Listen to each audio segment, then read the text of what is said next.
Does the HPV vaccine make people engage in more risky behavior than they would have if they didn't have it? HPV, or human papillomavirus, was discovered in the middle of the 20th century and is the most common sexually transmitted infection and has a high correlation to cervical cancer. Specifically, in most medical patients with cervical cancer, HPV is also present. The vaccine for HPV was released in 2006, but was initially only approved for use in people under 26 years of age.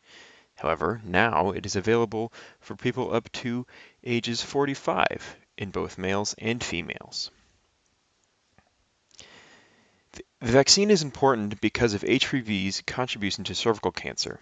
Treatments for HPV and cervical cancer can lead to fertility problems and scarring. Once you've contracted HPV, you have it for life, sort of. Your body can clear the virus, but HPV can also go dormant for long periods of time, and there's no way to tell the difference between an infection that is gone and an infection that is dormant. This is particularly problematic since there are no symptoms in males, so they will potentially be silent carriers for their entire life. As with many vaccines, herd immunity is also an important issue. So when trying to decide whether or not to get the HPV vaccine for oneself or one's children, you might want to know if having the vaccine could increase the likelihood of risky behavior, particularly risky sexual behavior. Our null hypothesis is that having the HPV vaccine does not affect how often you engage in risky behavior, and the alternative hypothesis is that the vaccine does affect how often you engage in risky behavior.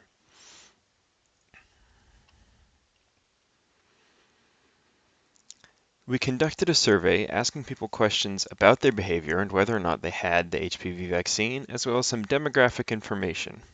Some questions related to sexual behaviors and some questions asked more about general behaviors. We based our questions on those from the Center for Disease Control Youth Risk Behavior Surveillance System. We posted the survey to Facebook and asked specific people through text messages to complete it.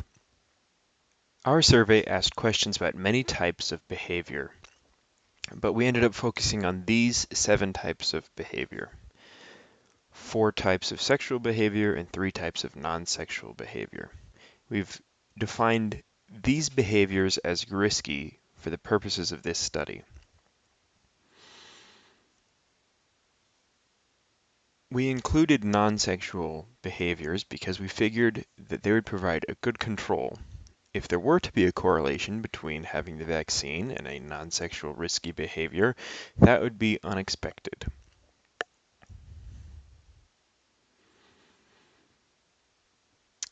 We had a near half and half split between respondents that did have the HPV vaccine and those that didn't have the HPV vaccine.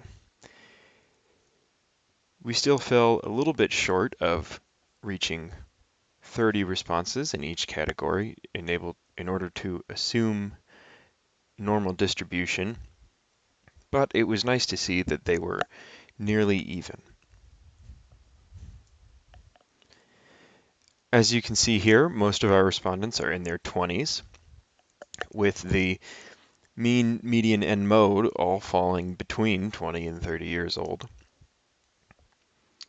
That makes sense since the survey was sent out to our peer groups. We did have a few responses from people in their 60s, and these responses may skew the data since there isn't a way that these people could have received the HPV vaccine.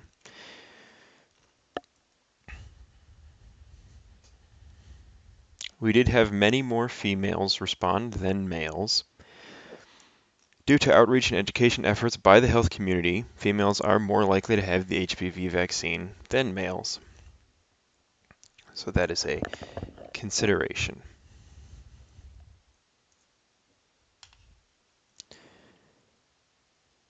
Our questions of interest were all qualitative and not quantitative, so we didn't have much opportunity to compare means.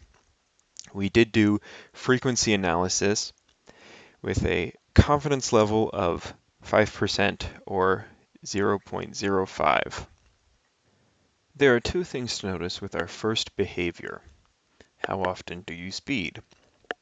According to this survey, everyone speeds, at least a little bit. No one responded with never. The other is that there apparently is a correlation between how often you speed and whether or not you have the HPV vaccine. We can't say if someone is more or less likely to speed if they have it, but the correlation is there. P is less than 0.05. This appears to defy explanation and is likely a type 1 error. However, there does not appear to be a significant relationship between texting while driving and having the HPV vaccine. Confidence level P greater than 0.05.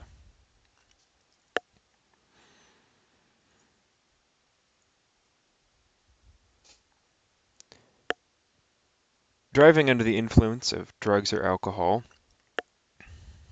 also does not have an apparent correlation with whether or not you have the HPV vaccine. P is greater than 0.05.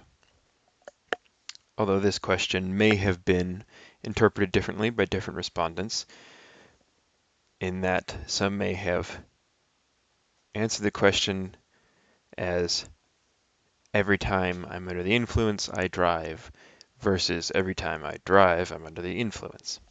Either way, there still does not appear to be a correlation. For our first sexual behavior, how often do you get screens for STDs? Not getting screened for STDs would be the risky behavior in this context.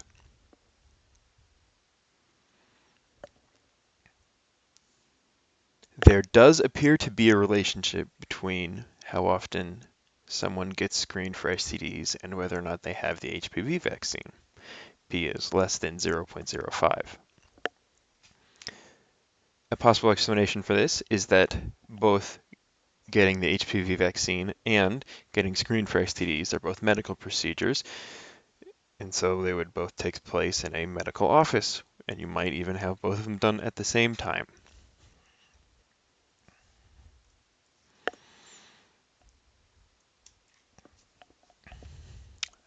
There is no apparent relationship between the HPV vaccine and the number of lifetime partners someone has.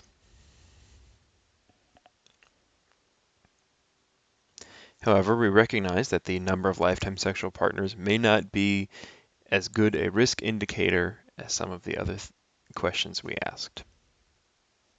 There's also no apparent relationship between engaging in sexual activity while under the influence of drugs or alcohol and having the HPV vaccine. P is greater than 0.05.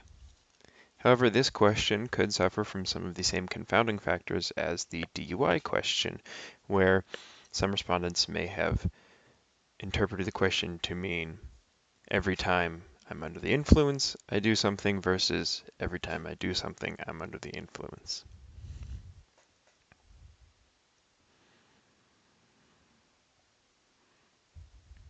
There does not appear to be a relationship between how often someone engages in sex without a condom and whether or not they have the HPV vaccine.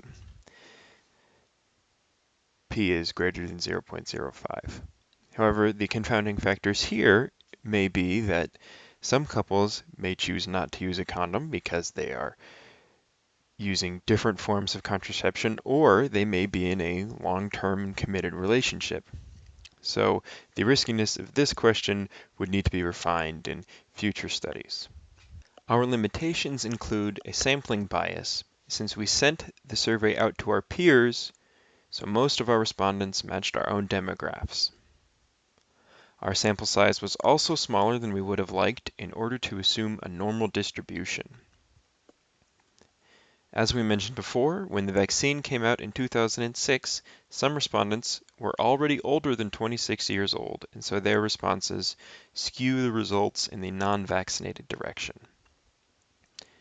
We also had some survey responses that needed to be formatted in order to run our statistical tests, either into uniform categories or into categories at all for answers that were in free response form.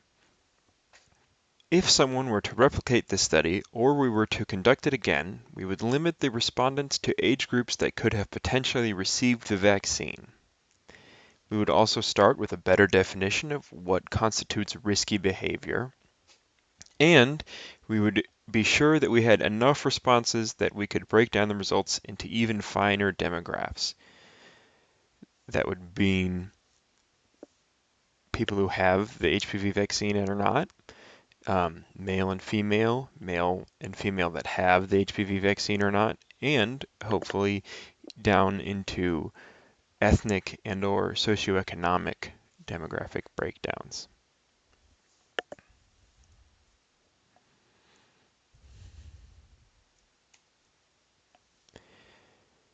Based upon our survey, a person that has the HPV vaccine probably isn't likely to engage in risky behavior more or less often than an unvaccinated person. The exceptions to this are speeding and STD screening. While there may be something to the correlation between the vaccine and STD screening, it is very unlikely that there is a real correlation between the vaccine and speeding.